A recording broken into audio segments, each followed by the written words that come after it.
राधे राधे महाराज जी। गुरुदेव, आपके सत्संग सुनने से ज्ञात हुआ कि जैसी दृष्टि वैसी सृष्टि।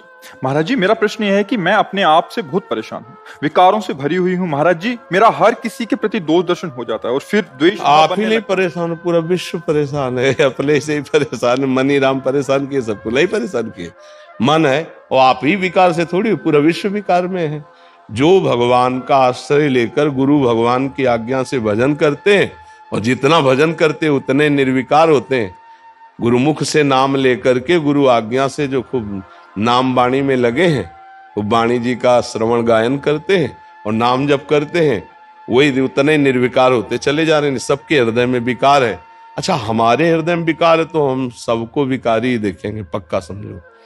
तो हमारे भाव को ठीक करने के लिए नाम और संतों के वचन दो ही औषधि है।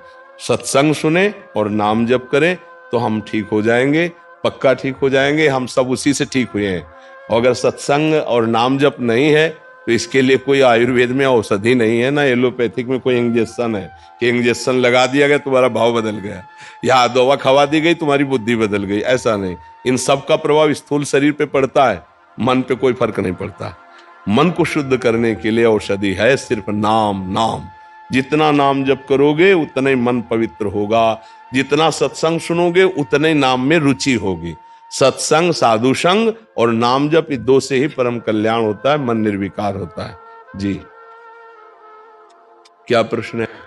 महाराज जी, हर किसी के प्रति दोष दर्शन हो जाता है और फिर द्वेष भाव बनने लगता है। महाराज जी, मैं खुद को रोकने की बहुत कोशिश करती हूँ, पर सभी में भगवत भाव करने का भी प्रयत्न करती हूँ, लेकिन हार जाती हूँ। गुरुदेव, जैसे कि आप कहते हैं कि गुरु बल से सभी विकारों पर जीत हासिल हो सकती है, आपकी इस बच्ची पर अपनी कृपा बल। आप ये मत सोचे जैसे चित्रों में नहीं बना होता कि ऐसे संत के हाथ से निकला तेज और खोपड़ी में चला गया, ऐसे नहीं बना होता फोटो में या फिल्मों में दिखाते हैं ऐसे किए। आ रहा है क्या तेज? नहीं, किसी के आ रहा है क्या? वो फिल्मों में होता है, हाथों में नहीं होता है। समझ रहे ना? वो वाणी में संतों के होता है। गुरु का बल जानते हो क्या होता है? उनके द्वारा दिया हुआ नाम, उनके द्वारा दिया हुआ मंत्र। आजकल जो है नौटंकी नाटक पे ज्यादा विश्वास किया जाता है। अरे कोई कोई तो जबरदस्ती हाथ में लिपट जाते हैं कि हाथ धर दो। ये हाथ धरने से कुछ होता है क्या? कुछ नहीं होता, कुछ नहीं होता। नहीं तुम जितने लोग सब धरवा के मैं बताओ क्या होता है? कुछ नहीं होता। नाम जप करो, राधा राधा राधा, सब कुछ हो जाएगा। गुरु का बल है नाम। जो गुरुदेव ने नाम दिया वो गुरु ने अपना बल दे दिया। अब जितना नाम तुम जपो नहीं, मनमानी आचरण करो तो गुरु कृपा फिर कहाँ उतरेगी? गुरु कृपा तभी उतरेगी जब आप बात मानना। देखो, अगर बात मानो तो अभी आप सत्संग में सुना कि सब में श्री भगवान है। तो यदि आपकी दोष दृष्टि जाती तो आप ये सूत्र क्यों नहीं लागू करते? यद्यप मुझे गंदा दिखाई दे रहा है, गंदी बात कर रहा है, पर इसमें है तो प्रभु ही। अंदर से हम क्यों ना ऐसा सोचे? और जहां ऐसा सोचना शुरू किया तो निर्मल भाव आना शुरू हो जाएगा। अब बात ना मानो तो फिर हम कह रहे हैं ना कोई इंजेक्शन है, ना कोई औषधि है, और ना कोई ऐसे वैसे है। जो बोर्ड बना के नहीं टांगे जाते कि ऊपर से किसी महात्मा के हाथ से तेज आ रहा, प्रवक्ता के ऊपर पड़ रहा है, नहीं ऐसे ऊपर। तो वो केवल डिजाइन में है, सच्चाई में नहीं। ऐसे सच्चाई में संतों का तेज उनकी वाणी से निकलता है और श्रवणेन्द्री के द्वारा जाकर हृदय के मल का नाश करता है। बंदो गुरुपद कंज कृपा सिंधु नर रूप हरि महामोह तम पुंज जासु बचन रविकर निकल। जिनके शब्द सूर्य के समान हमारे हृदय में प्रकाशित होकर अज्ञान अंधकार का नाश करते हैं। तो भाई देखो, नौटंकी नाटक पे विश्वास हो तो यहाँ आओ मती। यहाँ तो सीधी बात है, नाम जप करो, अच्छे आचरण करो, वो तुम्हें करने होंगे।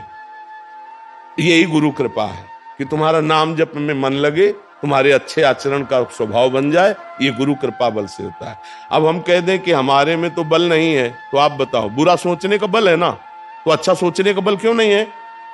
बुरा बोलने का वाणी में बल है, तो अच्छा बोलने का क्यों नहीं है? गंदी जगह जाने का पैर में ताकत है, तो अच्छी जगह क्यों ना जाओ? अच्छा काम करने की हाथ में ताकत है, तो आप बुरा काम क्यों कर रहे हो? बस अब बुरे काम में तुम्हारा मन लग रहा है तो बुरा काम कर रहे हो, कह रहे हो अच्छे काम करने की ताकत नहीं। तो वही मन तुम्हें जब दंड देगा तब तुम्हें पता चलेगा। फिर अच्छे काम में अपने आप तुमको लगाना पड़ेगा। मन के विरुद्ध चलना होगा। अगर मन के विरुद्ध नहीं चलोगे तो तुमसे गंदे काम ही करवाता रहेगा, गंदी सोच सोचवाता रहेगा, और फिर एक दिन ये आपके प्रति गलत सोचवा देगा, आपको इतना डिप्रेशन में ले आएगा, इतना भय पैदा कर देगा, ये आपको सिखाएगा कि शरीर छोड़ दो। देखो ना, लोग अपने आप शूट कर लेते हैं, अपने आप जहर खा लेते हैं, अपने आप फांसी लगा लेते हैं। क्या है? वही मन है जिसको तुमने रोका नहीं, गलत आचरणों में जाता रहा, आज तुम्हारे खिलाफ वो खड़ा हो गया, तुम्हारे ही हाथ से तुम्हारे को नष्ट करने के लिए तैयार हो गया। इसलिए अभी से उसको रोकना शुरू करो, सब में भगवत भाव करने की भावना करो। भले नहीं दिखाई दे रहे, लेकिन माना तो। हाइलोजन जल रहा है तो हम मानते हैं ना इसमें बिजली है, मानते हैं ना। ऐसे ही कोई व्यक्ति चल रहा है तो हम मानते हैं इसमें भगवान है, तभी तो चल रहा है। भगवान हट जाए तो कहां चलेगा? तो ये बुरा बोल रहा है, बुरा कर रहा है, लेकिन अंदर तो भगवान है ना।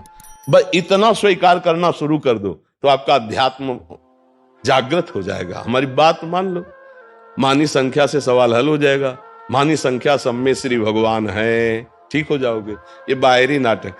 पापी पुरुष को कोई महात्मा नजर नहीं आता और महात्मा को कोई पापी नजर नहीं आता। बड़ी बात है। जैसे कोई कहता है तो आपके यहाँ वो ऐसा आदमी आया, नीच आदमी को आना नहीं चाहिए था, तो हम आपको सच्ची कहते हैं, हमको कोई नीचे नजर नहीं आता। हमको ये नजर आता है मेरे प्रभु इस रूप में आकर के हमारी दृष्टि ही हमको गिराती है, हमारी दृष्टि ही हमको उठाती है। इसलिए संतों से दृष्टि प्राप्त होती है, तो वो दृष्टि प्राप्त करो, भगवत दृष्टि। काहे को गंदी दृष्टि रखो?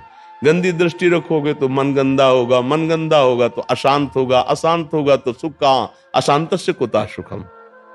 समझ पाए किसका प्रश्न था? हाँ, अपने को सुधारना है बच्चा जी।